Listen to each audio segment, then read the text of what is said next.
Friends, welcome to my YouTube channel. तो हम corporate governance की यूनिट नंबर फर्स्ट पे थे। इससे पहले मैं इसकी 2 वीडियोस और बना चुकी हूँ। अगर आपने वो वीडियोस नहीं देखी है तो पहले उन वीडियोस को देखें और फिर कंटिन्यू करें।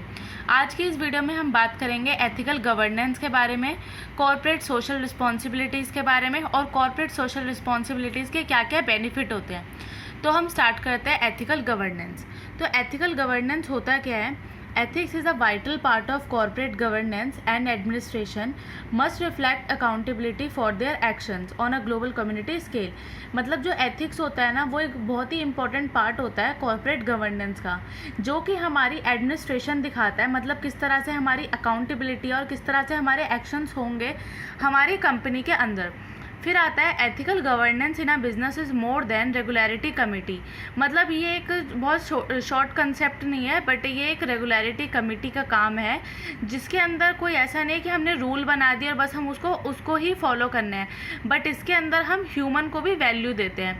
Human value are ingrained in virtue which being difficult to measure, quantify and monitor. Principle centered corporate guidelines and encourage to replace rule based ones. Value are learned from childhood, not taught. From various contract a person experiences stories and situation. मतलब जो हमारी values होती है वो हम क्या करते हैं, लर्न करते हैं। मतलब किसी चीज़ को देखकर या तो सीखते हैं और फिर उसको समझने की कोशिश करते हैं। मतलब ऐसा नहीं कि वैल्यू कोई हमें बैठ के पढ़ाए कि ये तुम्हारी वैल्यूज़ हैं और तुमको इन चीज़ों को फॉलो करना है। तो सेम उसी तरह से हमारा एथिकल होता है, एथिकल गवर्नेंस होता है, जो कि हम यूज़ करते हैं अपने कंपनी के अंदर। Ethical governance offer people array of great opportunities. मतलब जो एथिकल गवर्नेंस होता है वो हमें एक बहुत अच्छी अपॉर्चुनिटी प्रोवाइड करवाता है, जिससे कि हम डिफ्रेंशिएट कर सकें अपने कंपटीशन के अंदर, जो कि हमें मार्केट के अंदर वैल्यूज़ प्रोवाइड करवाता है।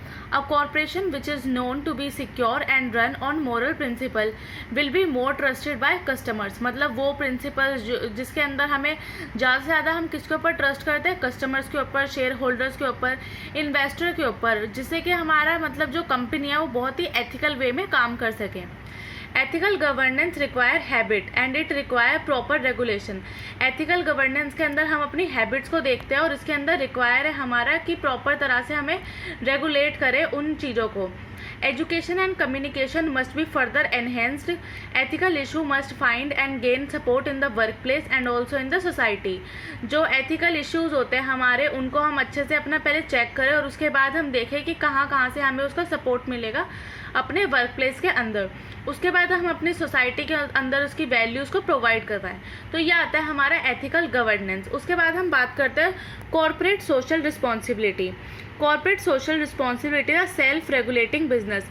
ये एक तरह का हमारा सेल्फ रेगुलेटिंग बिजनेस मॉडल होता है, जिसके अंदर कंपनी के अंदर हम हेल्प करते हैं सोशली अकाउंटेबिलिटी के अंदर, जिससे कि हम अपने स्टेक होल्डर्स को और पब्लिक को अच्छे से ज़्यादा सेटिस्फैक्शन प्रोवाइड करवा पाए और उनको रिस्पॉन्सिबिलिटी प्रोवाइड दें। फिर आता है by practising CSR also called CSR also corporate citizenship. इसको हम कॉर्पोरेट सिटीजनशिप भी बोलते हैं, जिससे कि हमारा इसका इम्पैक्ट पड़ता है इसका वेरियस एस्पेक्ट ऑफ सोसाइटीज़। मतलब सोसाइटी के वेरियस एस्पेक्ट पे, सोशल पे, इन्वायरमेंटल पे, इकोनॉमिक्स पे इसके ऊपर इम्पैक्ट पड़ता है। In order for a company to be socially responsible, it first need to be responsible to itself। मतलब अगर किसी को भी रिस्पॉन्सिबिलिटी अगर देखनी है तो फर्स्ट उसको रिस्पॉन्सिबल होना चाहिए अपने खुद के लिए। फिर आता है वो सेकंड किसके लिए रिस्पॉन्सिबल हो? अपने शेयर होल्डर्स के लिए। तो उसके बाद हम क्या करते हैं, कंपनी के अंदर अडॉप्ट कर लेते हैं CSR प्रोग्राम को, जिससे कि हमारी जो कंपनी है वो ज़्यादा से ज़्यादा ग्रो कर पाए और हमें एक अच्छा फीडबैक मिले अपनी सोसाइटी से। Thus CSR is primarily a strategy of large corporation. मतलब जो CSR स्ट्रैटेजी है ये एक बड़ी फर्म्स के अंदर, बड़ी लार्ज फर्म कॉरपोरेशन के अंदर यूज़ की जाती है, जिससे कि ज़्यादा से ज़्यादा विजिबिलिटी आए और सक्सेसफुल कॉरपोरेशन के अंदर वर्क हो। The more responsibility it has to set standard of ethical behavior for its peer, competition and industry। मतलब ethical behavior की वजह से हमारा एक अच्छा competition आता है मार्केट के अंदर, इंडस्ट्रीज़ के अंदर, तो हमें CSR ज़्यादा से ज़्यादा फॉलो करना चाहिए। अब हमारे CSR के क्या क्या बेनिफिट्स होते हैं ऑर्गेनाइजेशन के अंदर? तो ऑर्गेनाइजेशन को इससे क्या मिलता है? एक अच्छी इमेज देखने को मिलती है। Corporation can improve their public image, मतलब इससे क्या है उसकी पब्लिक इमेज अच्छी हो जाती है, जिससे कि क्या है वो नॉन प्रॉफिट को सपोर्ट करता है। मतलब ऐसा नहीं है कि सारा काम वो प्रॉफिट के लिए ही कर रहा है, बट कुछ वर्क ऐसे है जो कि वो नॉन प्रॉफिट पर्पस के लिए करे, जैसे कि donation, volunteerism, in kind donation of product and service, strong partnership. तो अगर हम CSR अगर अपनी ऑर्गेनाइजेशन के अंदर लेकर आते हैं तो उससे क्या है हमारी पब्लिक इमेज बहुत ही ज़्यादा अच्छी हो जाएगी। अगर हम CSR का यूज़ करते हैं तो क्या है हमें मीडिया कवरेज देखने को मिलेगी, तो जिससे कि मीडिया मतलब ज़्यादा से ज़्यादा हमें मतलब न्यूज़ में आएंगे। Make sure you are a family relationship with local media outlet so there will be more likely to cover the stories you offer them, मतलब जो भी हमारी स्टोरीज़ वगैरह है वो हमारी उसमें को देखने को मिलेगी। बूस्ट एम्प्लॉय एंगेजमेंट, मतलब एम्प्लॉयज़ के साथ हमारा एक अच्छा रिलेशनशिप देखने को मिलेगा। When company show that they are dedicated to improving their communities through corporate giving program, मतलब अगर कंपनी क्या है मतलब CSR का यूज़ करेगी तो उसके मतलब अच्छे रिलेशनशिप हो पाएंगे अपने एम्प्लॉयज़ के साथ। फिर हमारा 4th पॉइंट आता है अट्रैक्ट एंड रिटेन इन्वेस्टर्स, मतलब हम ज़्यादा से ज़्यादा अपने इन्वेस्टर के साथ उनको अट्रैक्ट कर पाए और उनको रिटेन कर पाए, मतलब वो बस हमारे साथ ही ट्रेड करे। When company donate money to non profit organization, मतलब जब कंपनी डोनेट करती है मनी नॉन प्रॉफिट ऑर्गेनाइजेशंस को, NGOs को, तो इससे क्या है एम्प्लॉय के अंदर एक वॉलेंटियर मतलब एक वॉलेंटियर जैसी फीलिंग आती है। They demonstrate to investors that they don't care about profit, मतलब वो ये दिखा पाते हैं कि उनको ऐसा ये मतलब नहीं है कि बस वो प्रॉफिट के लिए ही वर्क कर रहे हैं, बट कुछ चीज़ें ऐसी होती है जो कि नॉन प्रॉफिट पर्पज़ के लिए भी की जाती है। CSR benefit to non profit organization, मतलब अगर NGOs वगैरह के लिए उन सब में इसका CSR का क्या क्या बेनिफिट हमें देखने को मिलता है। Funding by matching gift program, तो इसमें आता है corporation that offer matching gift program essentially double the donation that the employ are giving to eligible non profit, मतलब जो कॉर्पोरेशंस वगैरह होती है वो मतलब गिफ्ट वगैरह देती है फॉर द डोनेशन पर्पस, तो इससे क्या है मतलब हमारा एक अच्छा रिलेशनशिप होता है और ये सारे काम हम नॉन प्रॉफिट पर्पस के लिए करते हैं। मोर वॉलेंटियर पार्टिसिपेशन, मतलब ज़्यादा से ज़्यादा वॉलेंटियर पार्टिसिपेशन इसके अंदर देखने को मिलता है अगर हम नॉन प्रॉफिट ऑर्गेनाइजेशन के लिए वर्क करते हैं तो। Employ of corporation are seen volunteering and donating their time to important causes in the community and non-profit are receiving free time and volunteer work which are essential for the success for so many non-profit, मतलब क्या है लोग ज़्यादा से ज़्यादा motivate होते हैं और वो काम करना चाहते हैं हम लोगों के साथ, जिससे कि हमारी ऑर्गेनाइजेशन के अंदर नॉन प्रॉफिट पर्पज़ को ज़्यादा से ज़्यादा इंगेजमेंट मिले। फिर आता है 3rd पॉइंट होता है फॉर गिविंग कॉर्पोरेट पार्टनरशिप।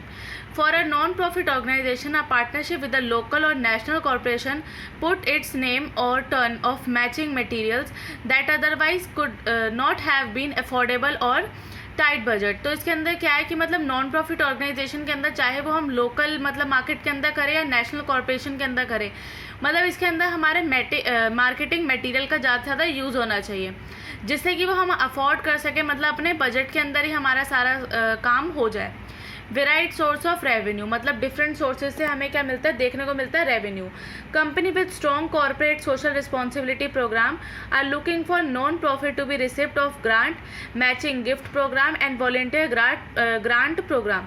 तो मतलब क्या है अगर हम ज़्यादा से ज़्यादा इसके अंदर वॉलेंटियर वर्क करेंगे तो मतलब ज़्यादा से ज़्यादा हमें इसके अंदर रेवेन्यू देखने को मिलेगा, ज़्यादा से ज़्यादा हमें गिफ्ट प्रोग्राम मिलेंगे, मैचिंग गिफ्ट प्रोग्राम मिलेंगे, वॉलेंटियर ग्रांट प्रोग्राम मिलेंगे।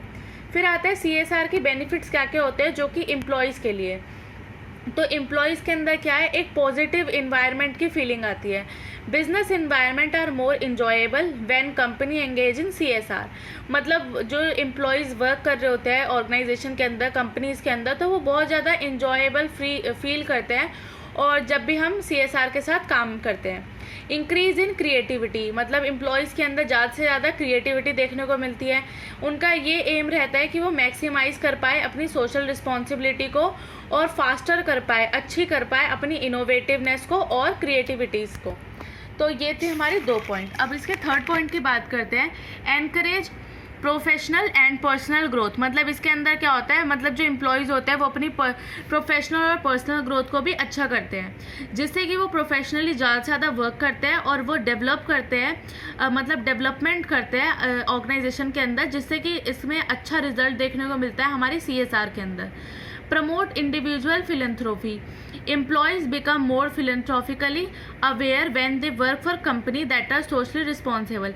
मतलब जो एम्प्लॉयज़ वगैरह है वो ज़्यादा से ज़्यादा अच्छे तरह से काम करते हैं जब उन्हें पता चलता है कि मतलब वो जो उनकी कंपनीज़ है वो सोशली रिस्पॉन्सिबल वे में काम कर रही है, मतलब और सोसाइटी के लिए काम कर रही है। तो एम्प्लॉयज़ जो होते हैं वो भी ज़्यादा से ज़्यादा अपनी एंगेजमेंट देते हैं, अपने ज़्यादा से ज़्यादा वर्क करते हैं ऑर्गेनाइजेशन के अंदर। तो ये हमने देखा कि CSR के क्या क्या बेनिफिट्स होते हैं और उसकी डेफिनेशन देखी। तो आज की इस वीडियो में बस इतना ही, और अगर आपको मेरी वीडियो पसंद आई हो तो प्लीज़ लाइक करें और मेरे चैनल को सब्सक्राइब करें। और अगर आपको ये नोट्स की PDF चाहिए हो तो वो आपको डिस्क्रिप्शन बॉक्स में मिल जाएगी, और आपको यूनिट नंबर 1 की सारी वीडियोज़ की लिंक भी आपको डिस्क्रिप्शन बॉक्स में मिल जाएगी। Thank you.